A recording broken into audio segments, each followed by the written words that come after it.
Top quality और consistent performance के लिए सिर्फ सिल्वर पंप्स एंड मोटर्स, नाम याद रखना।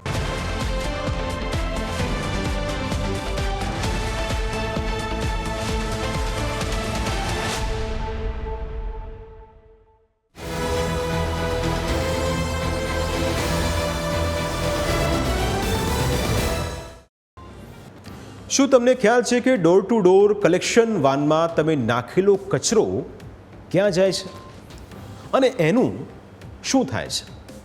અત્યાર સુધી એવું હતું કે અમદાવાદમાં કચરાનો નિકાલ પીરાણા ડમ્પિંગ સાઇટ પર થતો હતો, પરંતુ હવે તે વાત ભૂતકાળ બની ગઈ છે. હવે તમારા ઘરેથી કાઢવામાં આવેલા કચરામાંથી વીજળી ઉત્પન્ન થાય છે, એટલે કે વેસ્ટનો ઉપયોગ બેસ્ટ રીતે થઈ રહ્યો છે. આખરે કેવી રીતે કચરામાંથી વીજળી બને છે તે અમે તમને જણાવીશું.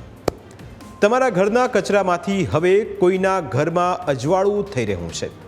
તમે જે કચરો જોઈ રહ્યા છો તેમાંથી વીજળી પેદા થઈ રહી છે અને આ વીજળી લોકોના ઘર સુધી પહોંચાડવામાં આવી રહી છે.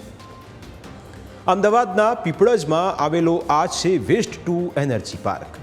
આ પ્લાન્ટ ગુજરાતનો સૌથી મોટો વેસ્ટ ટુ એનર્જી પ્લાન્ટ છે. અમદાવાદ મ્યુનિસિપલ કોર્પોરેશન અને જિંદાલ અર્બન વેસ્ટ મેનેજમેન્ટના સંયુક્ત ઉપક્રમે આ પ્લાન્ટ પીપળજમાં 14 એકર જમીન પર પથરાયેલો છે. આ પ્લાન્ટ અમદાવાદીઓ માટે કેમ મહત્વનો છે તે જાણવું તમારા માટે જરૂરી છે, કારણ કે કચરામાંથી વીજળી પેદા કરવી એ કોઈ નાની સૂની વાત નથી. આ પ્લાન્ટ રૂપિયા 375 કરોડના ખર્ચે તૈયાર કરવામાં આવ્યો છે, જેમાં દરરોજ 1000 મેટ્રિક ટન કચરામાંથી વીજળી ઉત્પન્ન થાય છે. જ્યારે અમદાવાદમાંથી દરરોજ 4000 મેટ્રિક ટન કચરો એકઠો થાય છે, એટલે કે શહેરમાંથી નીકળતા 25% કચરામાંથી વીજળી બને છે. આ પ્લાન્ટ દરરોજ અંદાજે 3,50,000 યુનિટ વીજળી ઉત્પન્ન કરે છે, એટલે કે આ પ્લાન્ટની મદદથી દરરોજ આપણને 3.50 લાખ યુનિટ વીજળી મળે છે. આ પ્લાન્ટમાં જુદી જુદી સિસ્ટમ લાગેલી છે, જે દર કલાકે કચરામાંથી 15 મેગાવોટ વીજળી પેદા કરે છે. આ વીજળીને નજીકના ટોરેન્ટ સબસ્ટેશન સુધી પહોંચાડવામાં આવે છે અને ત્યાંથી આ વીજળી GUVNL એટલે કે ગુજરાત ઉર્જા વિકાસ નિગમને આપવામાં આવે છે. હવે એ સમજીએ કે કચરામાંથી વીજળી કેવી રીતે પેદા કરવામાં આવે છે. એ વીજળી એ સિસ્ટમ પણ સમજવા જેવી છે. સૌથી પહેલાં આપણા ઘર કે સોસાયટીમાંથી જે કચરો એકઠો કરવામાં આવે છે તે ટ્રકમાં ભરીને પ્લાન્ટ સુધી પહોંચાડવામાં આવે છે.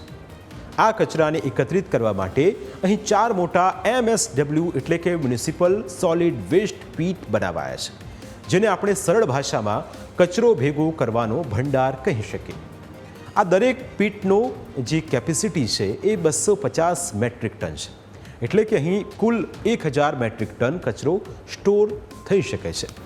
પ્લાન્ટમાં કચરાની ટ્રક આવે એટલે કે વે બ્રિજમાં વજન કરાવાય છે, ત્યારબાદ તેને આ પીટમાં ઠાલવવામાં આવે છે. પીટમાં પડેલા કચરામાંથી ક્રેન મારફતે સમયાંતરે જરૂરી કચરો બોઇલરના હોપરમાં લઈ જવામાં આવે છે. જે દ્રશ્યોમાં તમે જોઈ શકો છો તે રીતે કચરો ઉપાડવામાં આવે છે અને તેને હોપરમાં ઠાલવવામાં આવે છે. આ કચરો સળગે છે અને આ કચરાની મદદથી બોઇલરમાં વરાળ ઉત્પન્ન થાય છે. દર કલાકે કચરાની મદદથી બોઇલરમાં 65 ટન વરાળ ઉત્પન્ન થાય છે. આ સ્ટીમ ઉત્પન્ન થયા પછી તેને પાઇપલાઇન મારફતે ટર્બાઇન સુધી પહોંચાડવામાં આવે છે. અહીં રાખવામાં આવેલું ટર્બાઇન આ વરાળથી ફરવા લાગે છે. આ ટર્બાઇનની બાજુમાં જનરેટર રાખવામાં આવ્યું છે. ટર્બાઇન ફરવાના કારણે જનરેટરમાં વીજળી ઉત્પન્ન થાય છે. આમ વરાળ આવતી રહે છે, ટર્બાઇન ફરતું રહે છે અને વીજળી ઉત્પન્ન થતી રહે છે. જનરેટરમાં જે વીજળી ઉત્પન્ન થાય તે પ્લાન્ટમાં જ આવેલા સ્વિચ યાર્ડમાં લઈ જવામાં આવે છે. આ વીજળી સ્વિચ યાર્ડના માધ્યમથી પ્લાન્ટની પાસે આવેલા ટોરેન્ટના સબસ્ટેશન સુધી પહોંચે છે અને સબસ્ટેશનમાં વીજળી પહોંચ્યા બાદ તેને GUVNLને ટ્રાન્સફર કરવામાં આવે છે. આ સંપૂર્ણ પ્રક્રિયા દરમિયાન ઉત્પન્ન થતા ધુમાડાને પણ ફિલ્ટર કરવામાં આવે છે, જેથી આ પ્લાન્ટમાંથી બહાર નીકળતો ધુમાડો પર્યાવરણ માટે વધારે જોખમી નથી હોતો. આ પ્લાન્ટમાં વપરાતું પાણી પણ વેસ્ટમાંથી વાપરવામાં આવે છે, એટલે કે કોર્પોરેશનમાં જે ગટરનું પાણી આવે છે તે પાણીનો આ પ્લાન્ટમાં ઉપયોગ કરવામાં આવે છે.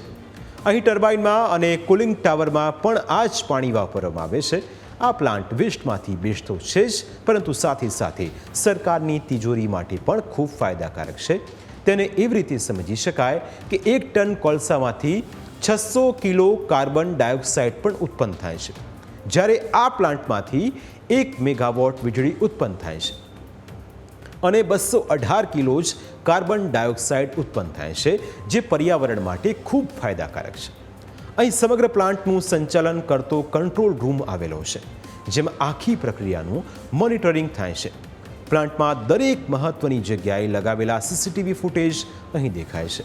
આ ઉપરાંત બોઇલરમાં ચાલી રહેલી પ્રોસેસ અને તેના આંકડાઓ પણ અહીં દેખાતા રહે છે.